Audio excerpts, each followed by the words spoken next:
everything legit. The Nimi Meta Podcast.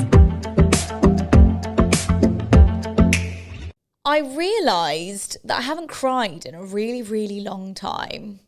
A really long time. And it's been 5 to 6 months, I think, since I've cried. And I remembered the last time I cried was when I was in the UK.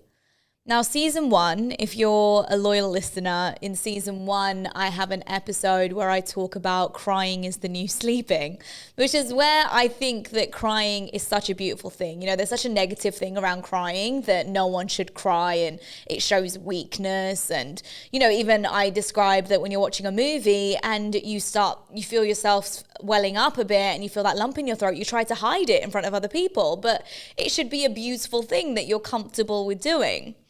But I've sat and I've thought about why I haven't cried for the last 6 months. It's not necessarily because I'm super happy or super together, and that's not the case at all. I think it's because I haven't had a moment to stop and think. Because I haven't allowed myself to, quite frankly. You know, when you're running away from your emotions, and you're running away from your reality, and you're running away from maybe confronting yourself on a lot of things. I think that's what I've been doing. And I have also been avoiding sad movies or sad shows or even sad songs. You know, I'm that type of person. If I'm in a sad mood, like I just want to put a Sam Smith album on or an Adele album on and just cry. But I just haven't allowed myself to do that recently. And there was a question on Instagram which I came across and I sent to my sister and I sent to my best friend Dahlia, and it said, who do you feel you're most vulnerable with? And I sat there for a good couple of minutes trying to figure out who I feel my most vulnerable with. And I think this is a real question that a lot of us should ask ourselves. And maybe ask your friends, ask your family like I did. Who do you feel the most vulnerable with? Who do you feel like you can be 100% yourself with? Who do you feel like you can say anything you want, do anything you want, and they won't judge you? Who is that person for you? Is it one person? Is it multiple people? Is it no one at all? And the answers I got from my sister, Dahlia gave me her answers, and they asked me the question back. And I can genuinely say, and I don't know if this is sad or good or bad, I honestly don't know. I don't feel like I can be 100% vulnerable with anyone. And why is that, right? So it's one thing acknowledging that, but why is it that I can't be vulnerable with anyone? Is because I feel vulnerability shows weakness. And that is something that society has taught me from day one. Vulnerability shows weakness. And as an adult now, I know that that is not the case. And this stems from, and I think I can literally pinpoint where this stems from. And this stems from the first person I thought I ever fell in love with. And I say I thought I ever fell in love with because I was a kid. I thought that's what love was, but in that moment in time, that is what love was to me. And that guy still doesn't know it to this day. And he is the sweetest guy and he is the most beautiful soul and I love him to bits. But he was the first person that I truly felt for, that I truly felt myself opening up for. We were friends first, and then it kind of, we weren't friends because I started getting these crazy feelings. Guys, bear in mind, I was like 14, okay? 14, 15 years old. There is nothing serious about this relationship, but it has clearly scarred me still to this day. And many people in my life, my best friends, my parents, love interests, probably even my husband, probably wonder why I am the way I am. People think I'm super cold-hearted. People think that I have no emotions, that I don't feel anything. The truth is, I feel so much to the point where I have to feel nothing. And so I shut them down. I pretend they're not there. I don't want to show them to people, no matter what I'm feeling, whether it's emotions of happiness, joy, I struggle to show that. Whether it's feelings of sadness, whether I'm unhappy with something, I struggle to show that. I have this poker face, and a lot of people who know me will know this. I have this face where no matter what, whether I've just received the best news of my life or the worst news of my life, you'll never know, because my face is literally just straight. And I've noticed that I have taught myself to do that over the years. It's not something I'm proud of. I genuinely wish I could be the opposite, but I can't.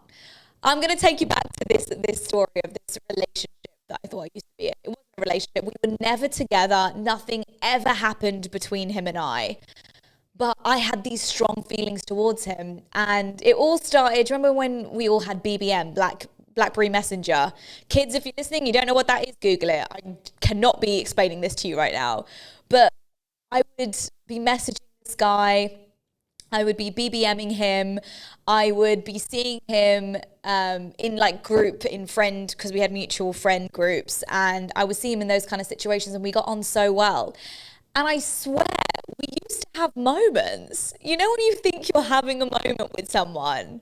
I swear I would have moments with him. And in my head, I would be like, surely I'm not the only one that's feeling these moments. Like, he's definitely feeling these moments. Surely, come on now. I'm not crazy. But he would never show emotion. Like, he would never show me if he felt anything towards me. And I feel really stupid talking about this because, again, I was a teenager. It's so irrelevant now in the scheme of things. But the reason I'm bringing this story up is because it's relevant in how I am conducting my emotions to this day. And we don't realize it. Past relationships, whether they lasted a month, whether they lasted 6 months, a year, 5 years, they affect us so much in the way we conduct ourselves moving forward. So he wouldn't show me any emotion. So I honestly thought I meant nothing to him. I just thought I was just another girl. I was just another friend. And no one will believe me when I say this, but I used to be such an over-loving person. I used to express myself so much. I used to not have any shame in over-messaging or over-showing my love, and that is exactly how it should be. I wish I could be like that now, and I'm trying to change that. But back in the day when I was younger, that's how I used to be. I used to overshow my love. And the response I got to that wasn't a good one, which is what brought me to put a shield up.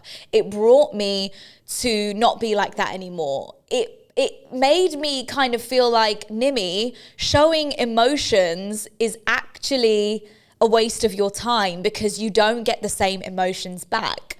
And I look back at it now and it's silly because the way it unraveled was when I realized, or when I felt like he wanted nothing to do with me, I let go of it. And then I found out he felt exactly the same. He fancied me as well. He was emotionally into me, which is so silly thinking about it now. But it shut me off. And it taught me not to express my emotions. It taught me not to overlove. And now, as a grown adult, a married woman, I am very good at expressing my feelings to my husband. Maybe not as well as I should. I feel like I can more to a certain extent. But I really want to go back to being that over lover. I want to go back to being that person who overexpresses, who has no shame in showering you with so much love. It was just this fear of rejection. And it still lives within inside me. That 14-year-old girl that got rejected by this boy, but not really rejected by this boy, but it got molded, and it was a program setting. It put me into this program setting, which I haven't seemed to be able to shake myself away from.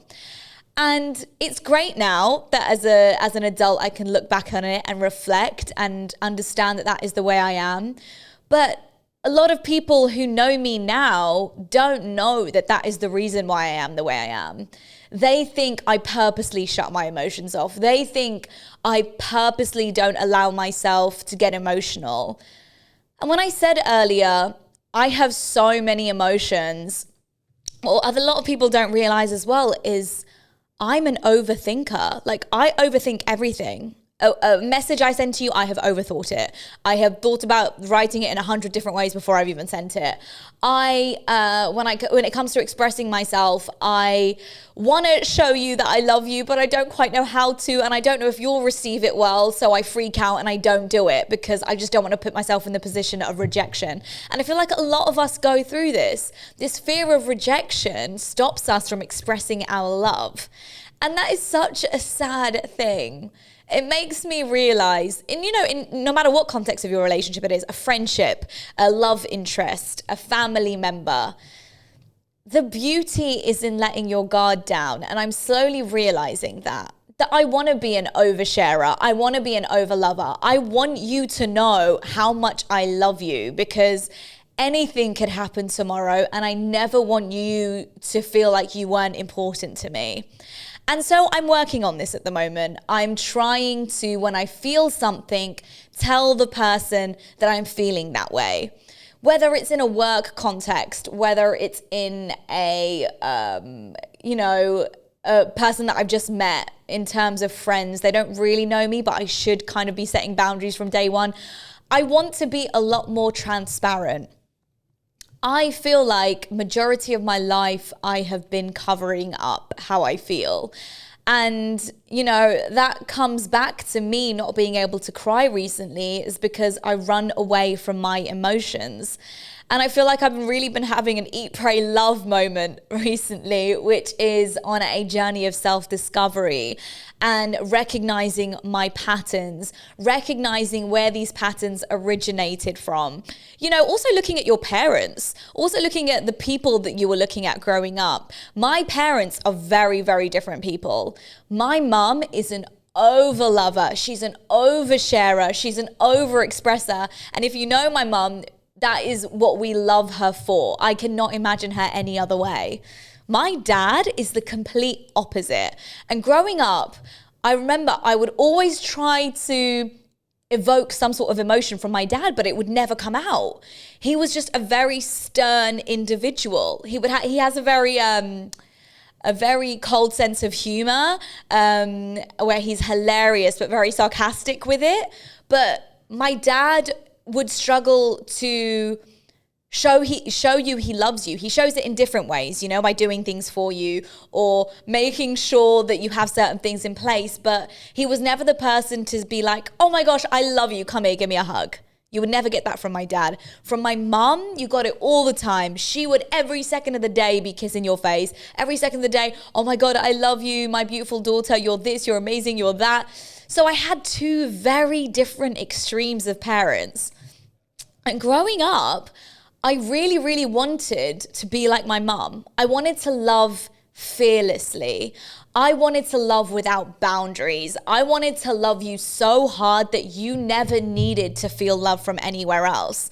But what I ended up doing was going with my dad. I went after my dad, which was not being able to express my love. And look, that love is there from my dad, and that love is there from me. And now as an adult, I understand my dad more than ever. I struggle to express my emotions, and people have different ways of doing it.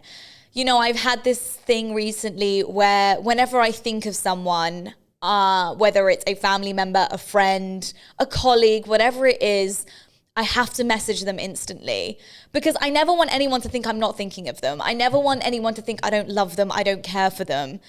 Before, the old me would think about them and then just wish them well in my mind. But I'm like, you know what? Let them know you love them. There is no weakness in that, Nimi. There is no shame in loving someone with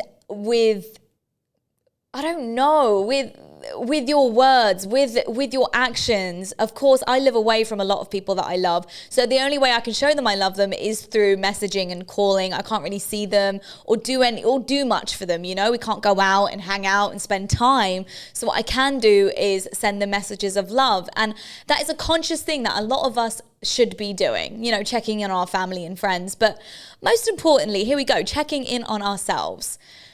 Ask yourself that question. Who are you your most vulnerable with? I want to, in a few months' time, be able to give you an answer to that. Right now, it's still no one. I can't be vulnerable 100% with my mum and dad. I'm not sure why. It's not an environment that they have set up necessarily. They allow me to be. It's just that I don't feel I can be. I feel like I have to be a certain type of person with certain people. And that is something that I'm trying to break. That shouldn't be the case.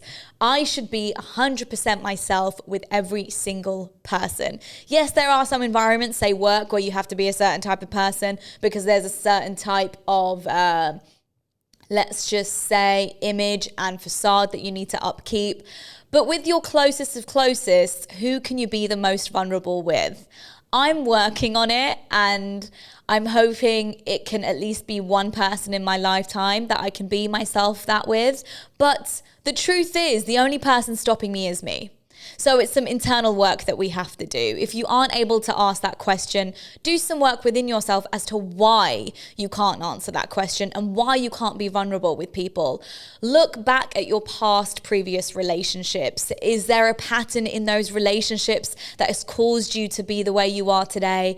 Is there a dynamic within your parents, within your home, that has caused you to be the way you are today? These questions we need to ask ourselves. We need to check in with ourselves, essentially, every now and again. No matter how old you are, whether you are 21 and young and have your whole life ahead of you, whether you're my age, 30, married and looking at your future, whether you are 50, 60 years old, I don't think there's ever a time where we shouldn't be checking in with ourselves.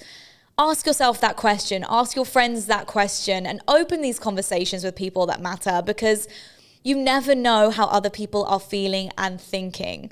So I really hope you've enjoyed these episodes. I like to keep them quite short, actually. Let me know if you're enjoying the length of them. I think 20 minutes, around that, is the perfect kind of length that I would want to be listening to a podcast episode. If you related to anything on this episode, please do get in touch with me at the Nimi Meta on Instagram. I would super appreciate it. I actually feel better after speaking about that. I did say to you at the beginning of this episode, I feel a bit, but I feel a lot better now. And actually, I'll be honest, that was not the plan of this episode. I had something else completely planned out, but here we are. I've really, really enjoyed that. Please do subscribe to Everything Legit. Check out season 1, any other episodes in season 2 that you haven't listened to. None of them are time sensitive. I really appreciate your time. Please share this with family and friends, and do, make sure that people do leave their comments and rate this as they go. Appreciate your time. Again, season 2 continues. We are getting realer. We are getting rawer. Episode, sending you so much love and light.